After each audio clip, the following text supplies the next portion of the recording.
Es martes, son las 7, es Tele 10 y es hora de cambiarle el nombre al juego. Todos ponen el tema del día de hoy, derechos de los pueblos indígenas y educación bilingüe. Están con nosotros invitados que nos van a dar la historia de los problemas que respecto a los derechos de los indígenas se presentan y la educación en su propia lengua y lo que la ley hizo y también lo que las dependencias oficiales harán para remediar estos problemas.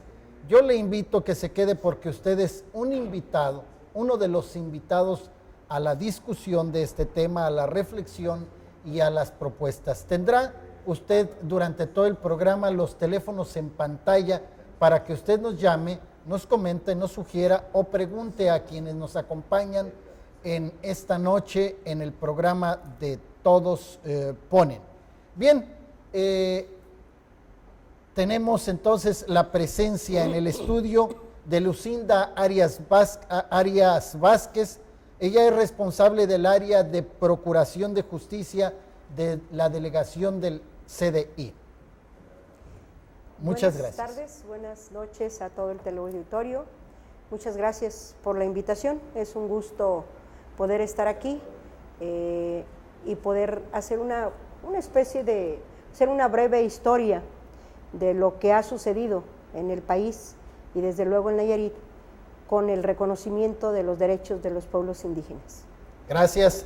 ¿Qué es CDI? Es la Comisión Nacional de Derechos de los Pueblos para el Desarrollo de los Pueblos Indígenas.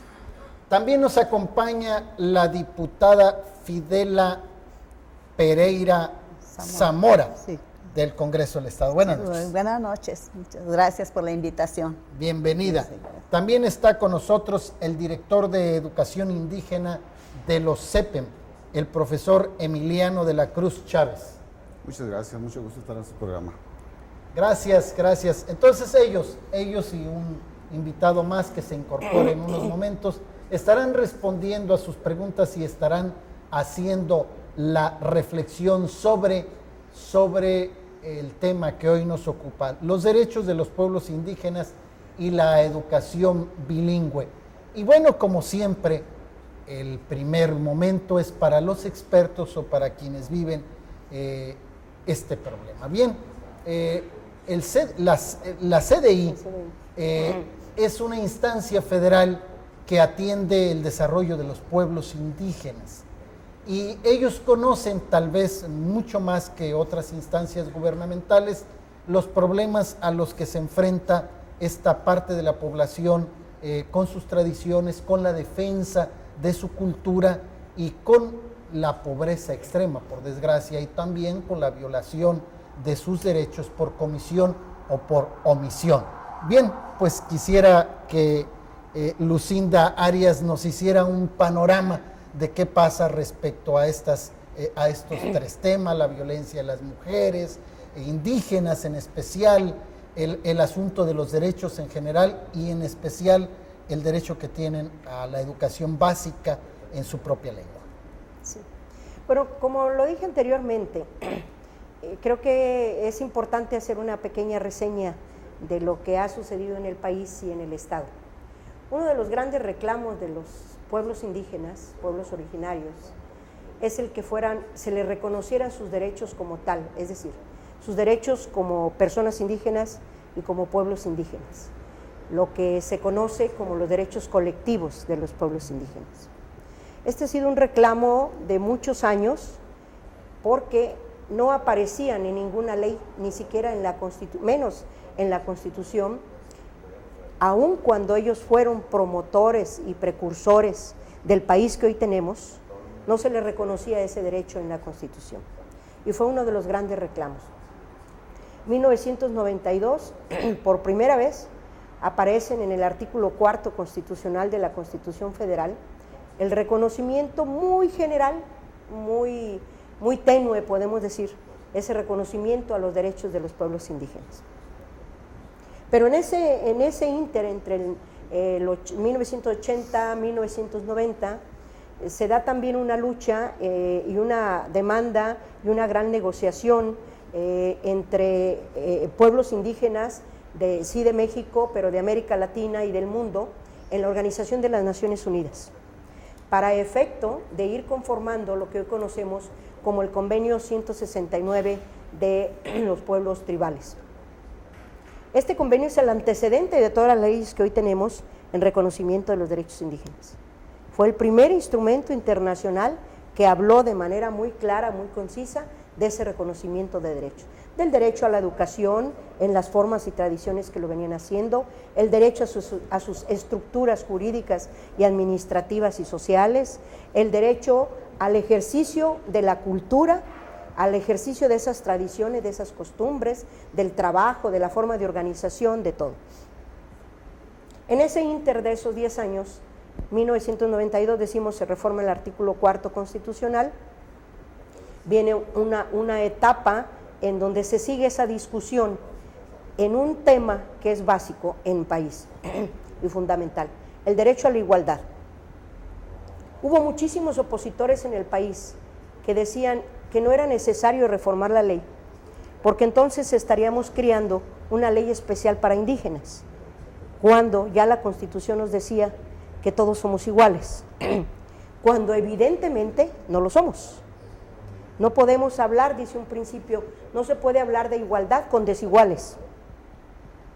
Son desiguales en comunicación, desiguales en cuestiones de salud, desiguales en cuestión de educación, desiguales en muchas y muchas cosas. Entonces no podemos hablar a la par entre los que tenemos y hemos tenido las grandes oportunidades y los que no han tenido nada o han tenido una o dos oportunidades. Entonces eso fue un tema fundamental porque desgraciadamente la cultura nacional, la cultura en el ambiente académico era en ese sentido. Todos somos iguales, entonces no hay necesario hacer nuevas leyes, ¿verdad? Entonces, bueno, fue toda una discusión con grandes académicos, con grandes juristas que tenían esa posición férrea, cerrada, de que todos somos iguales y no hay necesidad de hacer cambios a las leyes.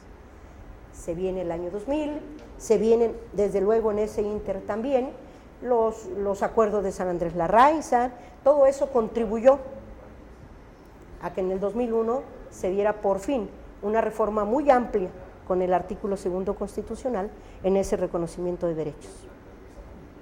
Y en ese reconocimiento de derechos se habla de una institución que fuera la garante de proteger, promover, desarrollar junto con las poblaciones indígenas precisamente su desarrollo integral, ¿verdad? Estamos hablando de la cuestión social, económica, política, cultural, todo lo que englobe el desarrollo. Decían las poblaciones indígenas al referirse cómo interpretar la palabra desarrollo, decían ellos, el vivir bien, para nosotros ese es nuestro desarrollo, vivir bien. Y ahí es donde el Instituto Nacional Indigenista primero tuvo que dar el brinco a la Comisión Nacional de Desarrollo de los Pueblos Indígenas para convertirse ya no en una instancia hacedora de muchas ausencias de las demás instituciones, porque el Instituto Nacional Indigenista, aquí los compañeros se han de acordar, era hospital, era educación, era todas las cuestiones de salud, era defensoría, era desarrollo, era agricultura, era todo. ¿Por qué? Ante las ausencias de todas las instituciones. Por eso es que da el brinco a la Comisión Nacional de Desarrollo de Pueblos Indígenas, que ahora es la instancia que es la garante de buscar y proteger que las políticas públicas de todas las instancias tengan que ver con las poblaciones indígenas. Bien. Y hay problemas, hay todavía ausencias respecto a algunos derechos, violencia contra la mujer indígena y la educación en especial en su lengua. Así es. Sí. Sí. Bien, ¿qué pasa desde el Congreso ante estas ausencias o ante esta falta de disposiciones específicas para resolver esos temas? Algo hizo el Congreso, platíquenos. Claro, en el Congreso hemos reformado precisamente la Ley de Derecho y Cultura Indígena porque abarca precisamente esos temas importantes que estamos tratando hoy, porque se reformó el artículo séptimo de la Constitución de aquí del Estado de Nayarit, en donde se dice que hoy ya la violencia contra las mujeres, pues que pueden que tiene que ir disminuyendo conforme va asesorándose a la gente con los abogados que escuchamos ahorita aquí a la licenciada, pero también el derecho que tienen los niños a llevar un nombre propio en su lengua. Por ejemplo, específicamente en el caso de los huicholes, que es en los que ellos tenemos el nombre propio en nuestra lengua, que nos ponen los abuelos cuando uno nace. A los 5 días de que nace le ponen el nombre y ese lo tienen, pero no era legalmente reconocido. Hoy ya se puede registrar con ese nombre que le pusieron los abuelos, se puede registrar y ya se le va a reconocer y deberá de escribirse conforme a lo dicte en la escritura en la lengua birrárica en este caso. Y también, bueno, la otra es la reforma a la educación. La obligación que tienen ya quienes imparten la educación de impartirla en la lengua que dominan los niños, y pues después ya para que el niño al terminar el año escolar, bueno, pues vaya adquiriendo los conocimientos en forma bilingüe, ¿verdad? Y dominando también las dos lenguas, aunque es un poco difícil, pero tendrá que ir haciendo los ejercicios que sean necesarios para que puedan ir mejorando esa forma de comunicación en forma bilingüe.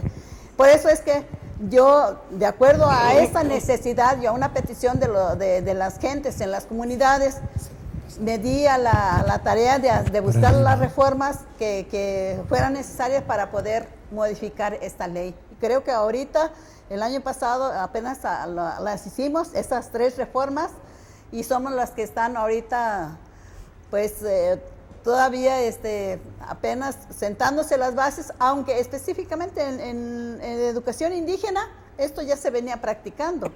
También lo digo en la universidad, por ejemplo, eso también ya lo están llevando a la práctica.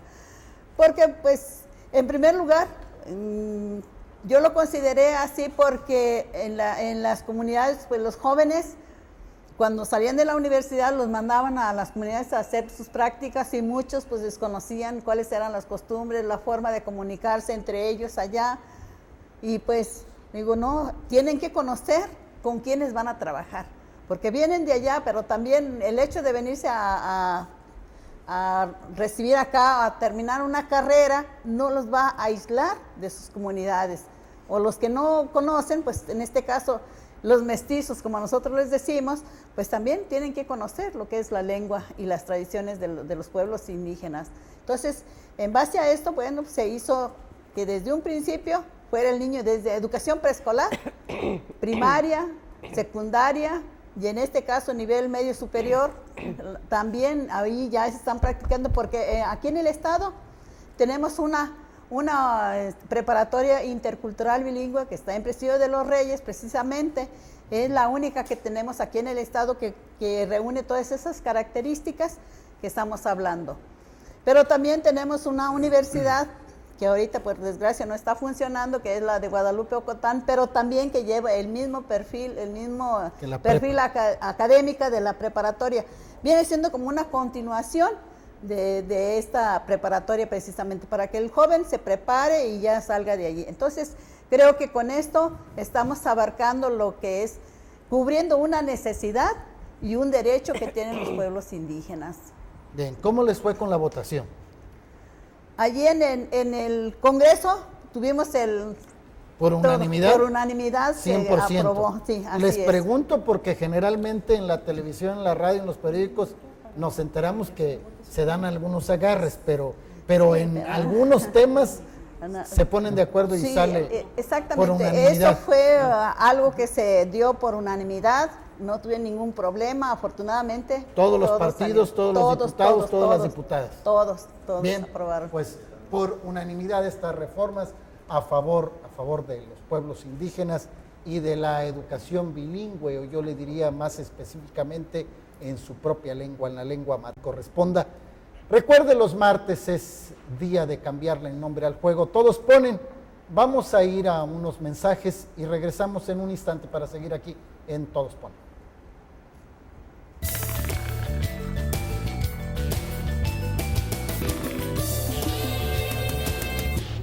Usted lo sabe, en Tele10 los martes a las 7 y de las 7 hasta las 8, es hora de cambiarle el nombre al juego. Todos ponen el tema de hoy, derechos de los pueblos indígenas, y en especial educación bilingüe, educación en su propia lengua a los grupos indígenas de Nayarit.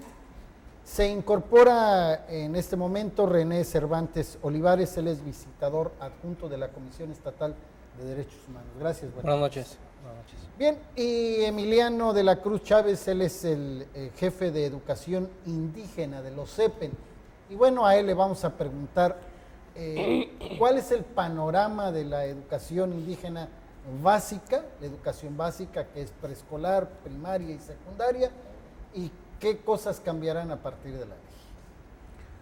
Tiene una característica muy especial la educación indígena, porque la dependencia tiende a niños con mucha vulnerabilidad en cuanto a aprendizaje se refiere.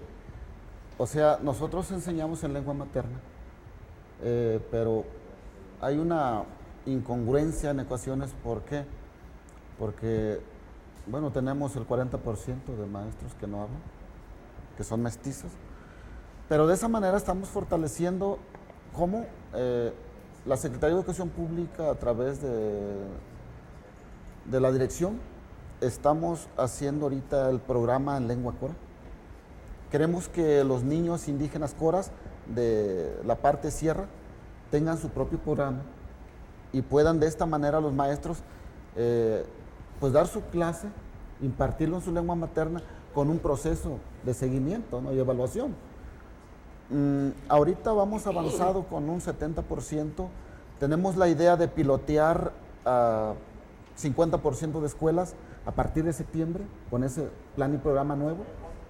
Le damos gracias a la Junta de Gobierno que conduce el licenciado Pepe Espinosa, que nos autorizó 10 maestros que se están dedicando única y exclusivamente a la investigación de campo y están aportando para hacer nuestro plan y programa. Creo que vamos avanzando porque no se había hecho ningún proyecto de esa calidad. Para nosotros, para educación indígena es lo máximo, es muy importante para nosotros, porque ya tenemos ahora sí los parámetros que tenemos que seguir y que tenemos que cumplir. Como decía la diputada, ya tenemos ahorita por el Congreso la autorización a través de su Cámara, en donde nos autorizan que todos los maestros pues debemos impartir la lengua indígena, porque nosotros sabemos que, yo le comentaba en la Junta de Gobierno al licenciado que era incongruente pues que no tuviéramos un plan y programa específico, claro, bajo nuestro contexto. Tenemos el plan general, pero bueno, tenemos nuestra especificidad nosotros también, ¿eh?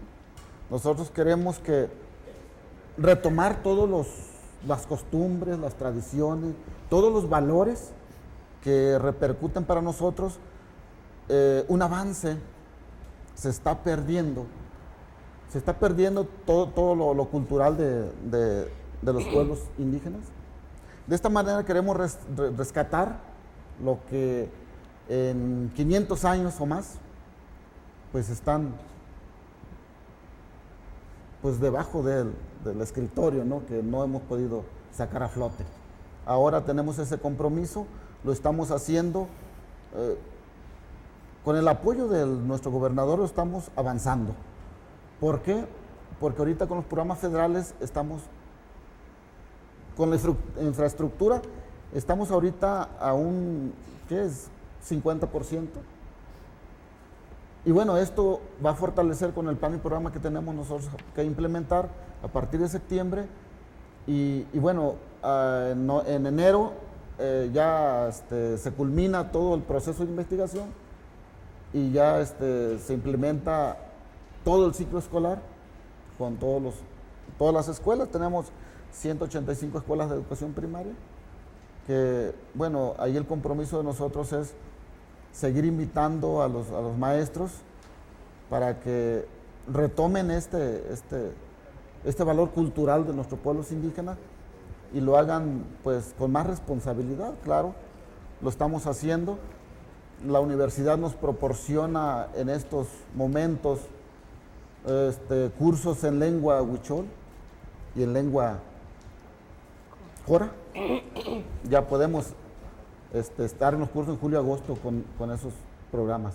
Para el que no sabe, ¿no? Para que se ponga en corriente, ¿no? Los maestros, Sí, los maestros. mestizos. Así ¿verdad? es. Los que no vienen Ajá. de la propia. ¿Y qué tan difícil es para ellos aprender la nueva lengua? Bueno, ellos comentan que con el apoyo de los padres de familia estaban avanzando. ¿Por qué? Porque la pérdida de la lengua viene del seno familiar. No precisamente nosotros como maestros tenemos ese compromiso de enseñarle, ¿no? Porque si el papá de su casa, su mamá no le trae desde niño, difícilmente nosotros vamos a avanzar. Ellos están trabajando a través de los padres de familia, concientizándolos, haciendo reuniones de padres de familia donde estamos fortaleciendo esa parte y por ese lado estamos entrando. O sea, ellos están colaborando, aunque no sepan la lengua, pero están concientizando a los padres y algunos padres ya van a apoyar a las escuelas, ¿verdad? Para apoyar al maestro, vaya. Para que usen. Ujú. Bien, gracias. Y bueno, alguien me comentaba que invitábamos demasiado al Congreso y demasiado a los derechos humanos en casi todos los temas. Bueno, trato de explicar. Este es un programa donde, pues el nombre lo dice, todos ponen, donde ante un problema que tiene la sociedad, que demandan determinados grupos, que demandan todos, se supone que los diputados deberían responder con modificaciones o con reformas al aparato legal. Y si así lo hacen, bueno, los invitamos para que nos expliquen. Pero los derechos humanos hoy es un tema transversal, un tema que casi cubre todas las áreas. Por eso los invitamos y generalmente atienden a nuestro llamado. Por eso, desde la perspectiva de ellos, se tienen que tratar muchísimos temas, desde el derecho a ser amamantado por una madre, desde los derechos indígenas, desde la violencia contra las mujeres, casi todo toca el tema de derechos humanos. Ya algunos de los especialistas en su momento aquí en el programa nos los han aclarado y precisado porque ellos siempre tienen algún dato, alguna opinión o alguna perspectiva desde su punto de vista, desde los derechos humanos, de los temas que aquí se tratan. Por eso hoy el visitador adjunto de la Comisión Estatal de Derechos Humanos, René Cervantes Olivares, está con nosotros para decirnos, bueno, en este sentido, en estos derechos de los indígenas y educación bilingüe, ¿qué tiene que ver, qué tiene que opinarse desde la perspectiva de los derechos humanos? Bueno, buenas noches. Primero, la Comisión de Derechos Humanos siempre estará vigilante de todos los actos de autoridad, ¿verdad? Que tengan que ver precisamente con los derechos humanos. En este tema en particular, que habla de los pueblos indígenas y relacionado con otro derecho que es la de educación, pues tiene que haber muchos derechos en particular, no nada más estos, ¿no? Y aquí es bien fácil aplicar lo que se llamaban los principios de interdependencia a los derechos humanos, es decir, esos derechos humanos, cómo se relacionan unos con otros y que no pueden subsistir por sí mismos. ¿Sí? La educación bilingüe, en este caso de los pueblos indígenas, tiene que tener una trascendencia más allá. No podemos poner a maestros que nada más como requisito indispensable sea que dominen una lengua, sino que tienen que conocer las costumbres, ¿sí?, de esos pueblos a los que van dirigidos. ¿Por qué? Porque se relaciona con otro derecho de estos grupos vulnerables que consideran vulnerables, ¿sí?, que es la libre determinación de su identidad. ¿Sí? Estos pueblos tienen una propia identidad. Entonces los profesores no pueden nada más llegar con un idioma a dar una educación, ¿sí?, de los mestizos, sino que tiene que ir identificada con todos esos usos y costumbres que ellos tienen. Y tendremos que aprender a respetarlos y tenemos que aprender a convivir con ellos. Si no, el derecho a la educación no será garantizado de manera plena. El derecho a la igualdad, que todos mencionamos y que todos decimos, pues tiene que ver precisamente que todos gocemos con esa educación plena, pero no significa que todos tengamos el mismo tipo de educación, ¿sí? El derecho de igualdad implica, como decían por ahí, tratar igual a los iguales y desigual a los desiguales. Para efecto de a los desiguales, tratarlos de poner en una situación de igualdad jurídica con todos los demás, con todas las personas, para poder así gozar de manera eficaz de todos los derechos humanos. Entonces es una reforma trascendente, pero creo que, o debió de haberse consultado a los pueblos indígenas, ¿sí? Siempre en toda reforma que implique derechos humanos de grupos vulnerables, tiene que consultarse con ellos, ¿sí? Es igual que los derechos de los niños, también los derechos de los indígenas, hay una consulta previa con ellos, porque no puede ir alejada de su realidad, ¿sí? Y aquí son 4 realidades distintas, a lo mejor quizá más, porque tenemos 4 etnias, pero dentro de esas etnias hay diferentes pueblos que pertenecen a la misma etnia, pero tienen diferentes usos y costumbres. Entonces, esos profesores que van a dar esta educación bilingüe tendrán que estar identificados con todo ello, ¿sí? Para de manera de garantizar perfectamente este derecho a la educación en condiciones de igualdad. Entonces, la Comisión de Derechos Humanos estará siempre vigilante, como en todos los temas, de precisamente ver que todos los actos de autoridad, en este caso las leyes, se apliquen y salgan de conformidad precisamente con los principios constitucionales en materia de derechos humanos. Bien, es el tema derechos de los pueblos indígenas y educación bilingüe. Usted tiene los teléfonos en pantalla para que llame y nos dé su opinión, formule sus preguntas. Están casi por salir en pantalla los números y bueno, si no, usted ya lo sabe porque a mí me han pasado hoy que alguno le noto algún registro equivocado, pero bueno, si no, al regreso del corte yo le voy a dar los números para que usted nos llame y nos diga su opinión o nos haga sus planteamientos de sus preguntas.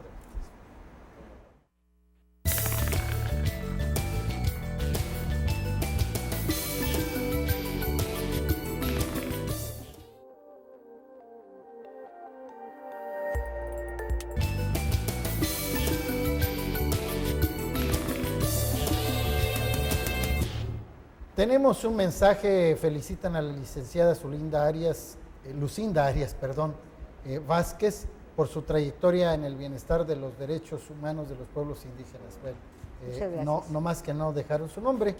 Y los teléfonos en el estudio 210-4500 y 210-4501. También puede llamar a Radio Aztlán 210-5889 y 210-5915. Llámenos para que usted pueda opinar sobre el tema o los invitados le puedan responder o aclarar algunas dudas. En el corte platicábamos de un hecho importante. Yo recuerdo el testimonio de una cantante hoy famosa, Lila Downs.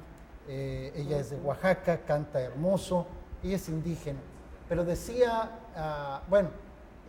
hija de madre indígena y de padre norteamericano. Y ella decía que en su infancia y adolescencia a ella le daba pena ser indígena. Y hoy pues es una gran promotora de sus tradiciones, hoy es una gran promotora de su lengua y de su canto, y bueno, anda por el mundo haciéndolo. La pregunta viene por aquí porque hasta el 2010 la pertenencia a los pueblos indígenas de manera oficial se determinaba con la posesión de la lengua. Si yo soy hablante de lengua indígena, por lo menos estaba en un registro oficial y los censos nos decían, tantos hablan la lengua indígena fulana, perengana, perengana y perengana. Así eran los datos fríos y oficiales. De manera que alguno que otro mestizo cuyos hijos hablaban lengua indígena, bueno, podrían pasar mestizos por indígenas.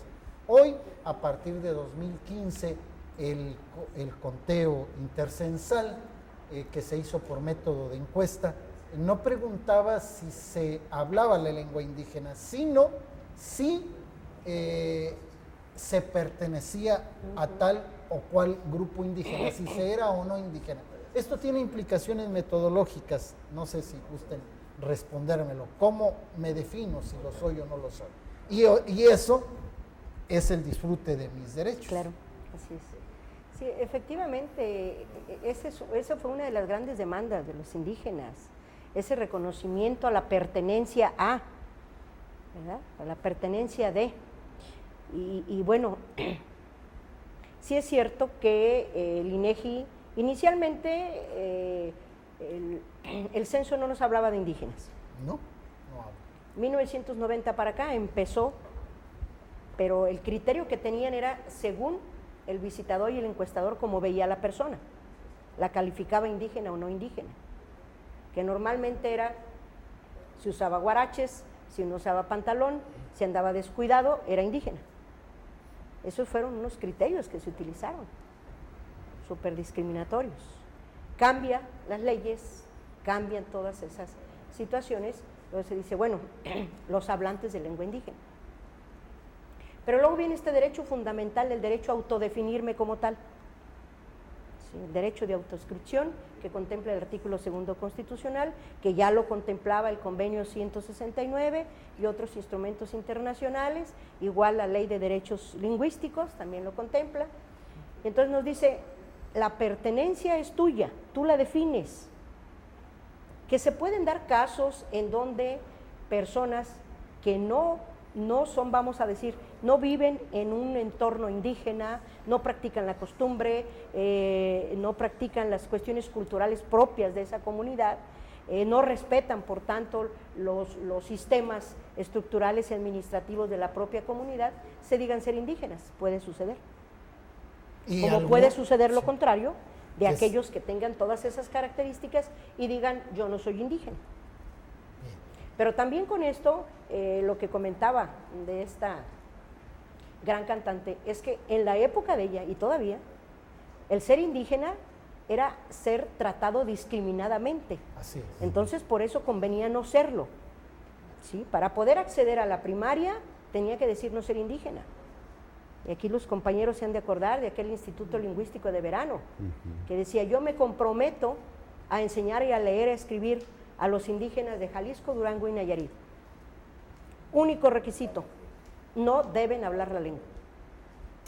Y así se formaron muchos, que había que dejar la lengua, a partir de que llegaba a la escuela había de olvidarme de toda mi costumbre y sobre todo de mi lengua, para al momento de acceder al aula, yo ya tenía que ser, vivir y sentir de otra manera, y hablar de otra manera.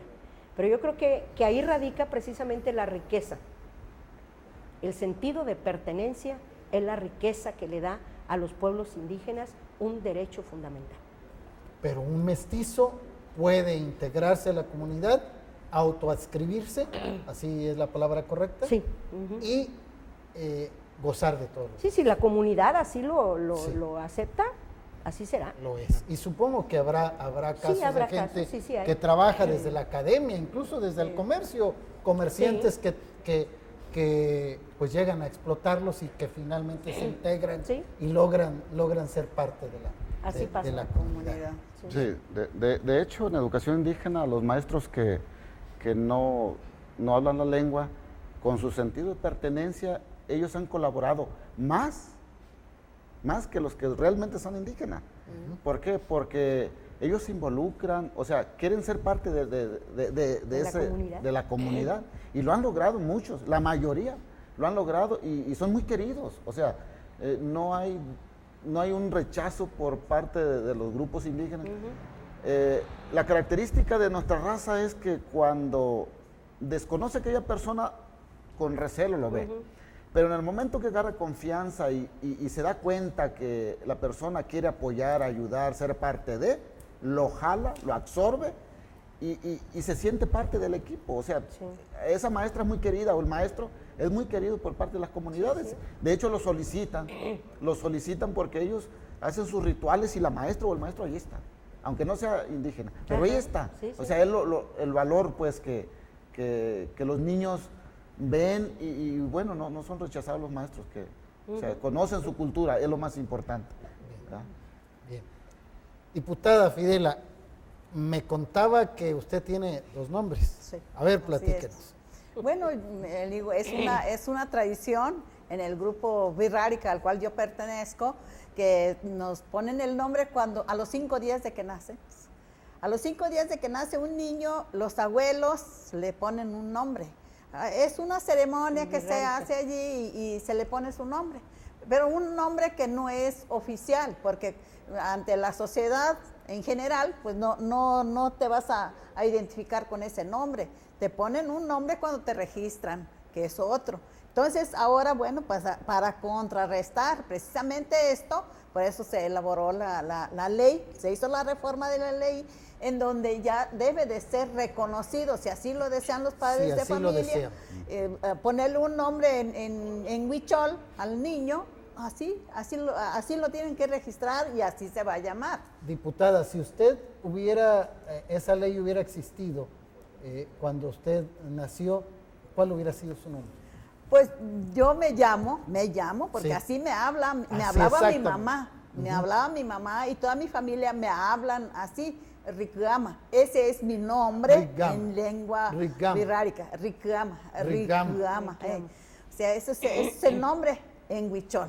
Y usted no tendría el otro nombre más que el que le pertenece. Pues sí, si así me si hubieran así lo hubieran registrado. deseado. Así es. Porque sí. podría desear tener dos, Sí, como los artistas. lo puedo tener ahora, por eso le digo, aquí en el pueblo, en la ciudad, tengo un nombre. Y allí en mi casa, en mi rancho, en mi comunidad, con mi familia, tengo el otro nombre.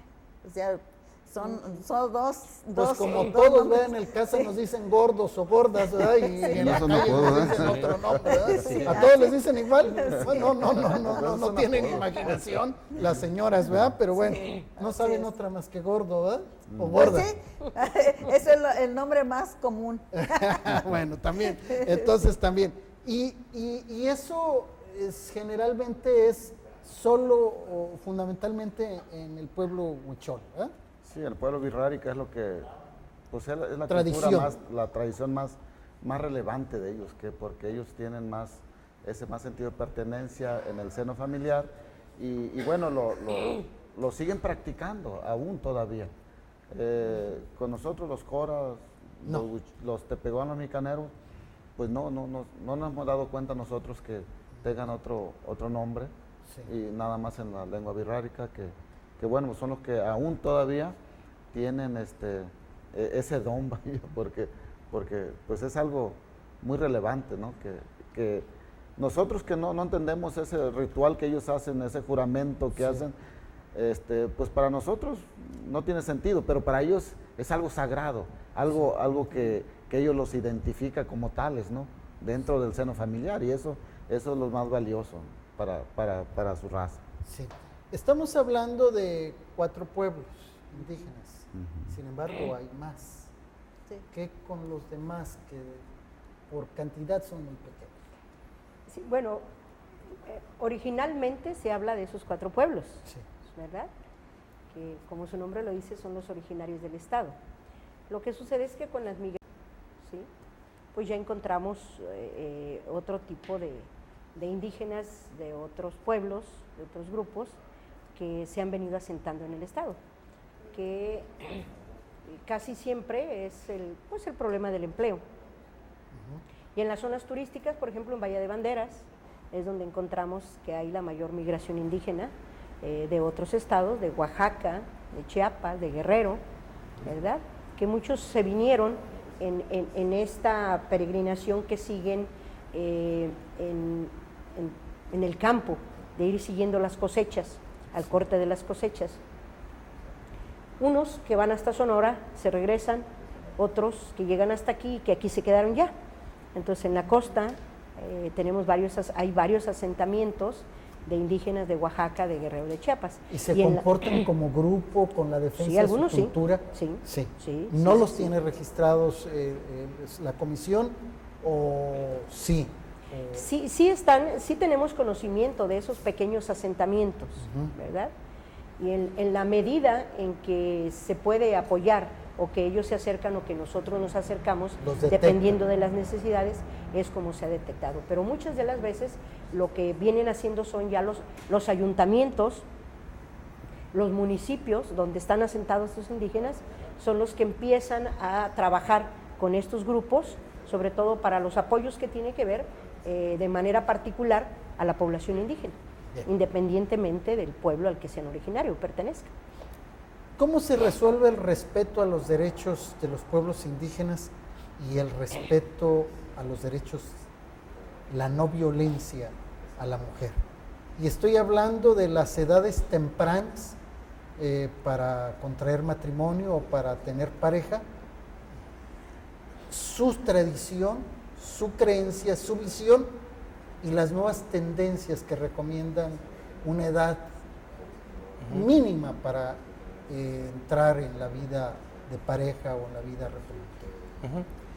Bueno, pues ese es un buen ejercicio que tendrán que hacer todos los órganos jurisdiccionales y los no jurisdiccionales que somos nosotros, pero siempre va a ser atendiendo al caso particular, al caso concreto, en el que el órgano que vaya a resolver tendrá que observar precisamente el derecho a la libre determinación de la personalidad. Si una persona que pertenece a un grupo indígena desea contraer matrimonio a una edad menor y según sus costumbres, ¿sí?, es permitido, el órgano que va a resolver tendrá que valorar qué tanto es o no vulnerable a los derechos humanos, dependiendo mucho de la edad, ¿sí? Porque aun cuando en algunos grupos la edad sea muy pequeña o mayor, no sé, tendrá que valorar si tiene la capacidad para decidir. Sobre todo entender que no sea un matrimonio forzado, que sea un matrimonio netamente voluntario, ¿sí?, y consciente sobre todo de lo que implica precisamente ese matrimonio, ¿sí? Entonces siempre va a ser necesario hacer ejercicios como por ejemplo el ejercicio de ponderación de los derechos para ver cuál derecho vamos a limitar un poco su efectividad, porque recordemos que los derechos humanos todos son iguales, todos tienen la misma jerarquía.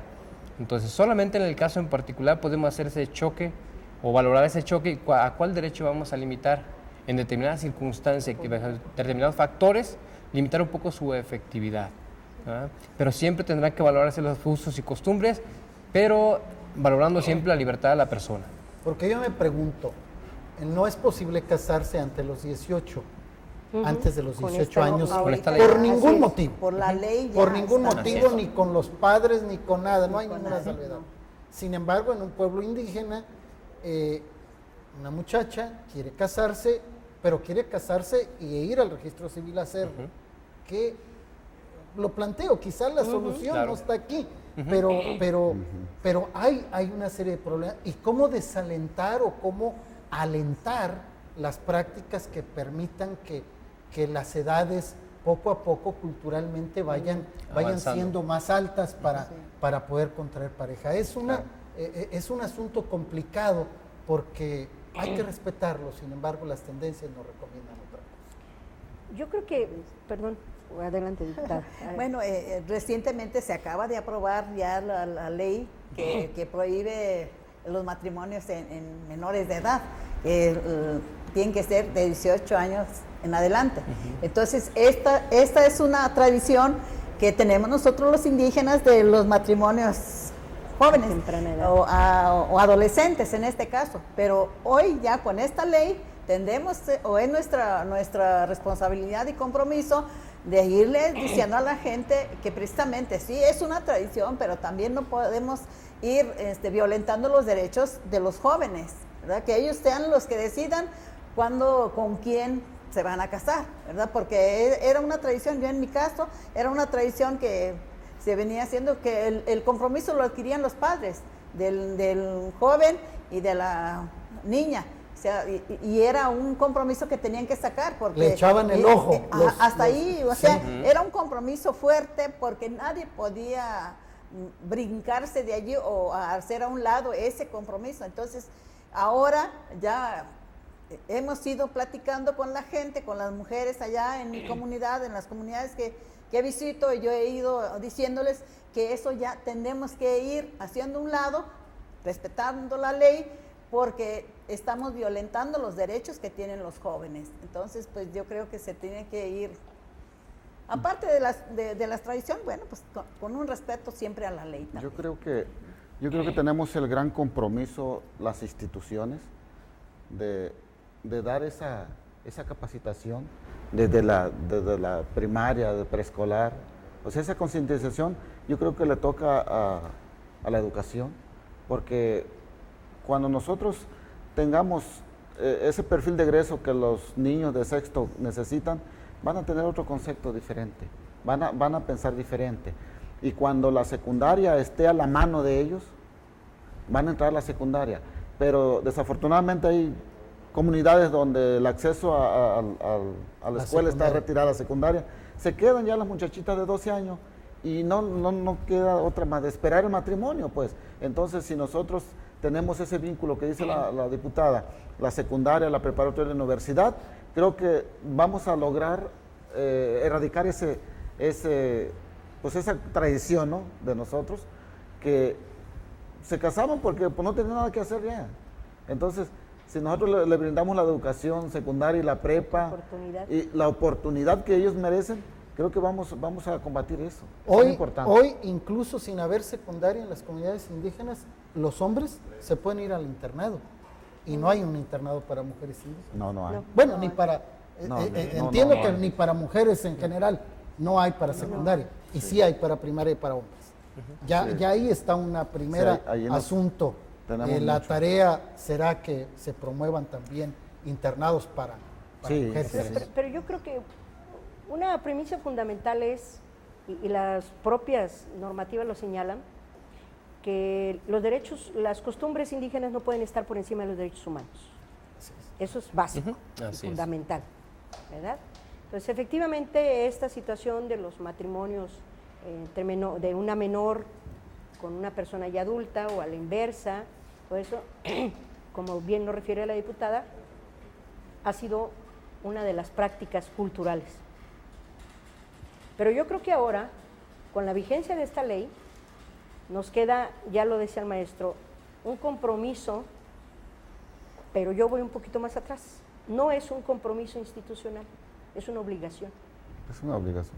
Primero, porque la ley de derechos lingüísticos, la ley de la salud, nos contempla que debemos de trabajar para efecto de respetar todos esos derechos humanos, desde luego en ese intercalado con los derechos indígenas, ¿sí? Y digo una obligación porque entonces a partir de esta ley, yo creo, lo voy a decir, que la ley nació coja, porque le falta otra parte. Primero le falta difundirla. En eso estamos. Pero es una difusión en las propias comunidades. Sí, claro. ¿Sí? Y difundirla y haberla difundido antes, para ir poco a poco creando esa conciencia. Sabemos que va a tardar un tiempo para que esto vaya cambiando, porque así son las cosas. Es la filosofía de este programa, todos ponen. Y bueno, todos ponemos nuestra parte. La ley sola siempre va a ser coja. Sí, siempre, cualquiera otra. Bien, yo les agradezco siempre el tiempo en televisión y en radio, se nos va más rápido de lo que hicieron. Les agradezco, buenas noches, espero que no sea la última. Muy agradecido de este emocionante programa. Gracias. Buenas noches. Los martes a las 7 es hora de Todos Ponen, el próximo martes aquí en Tele 10. Los esperamos.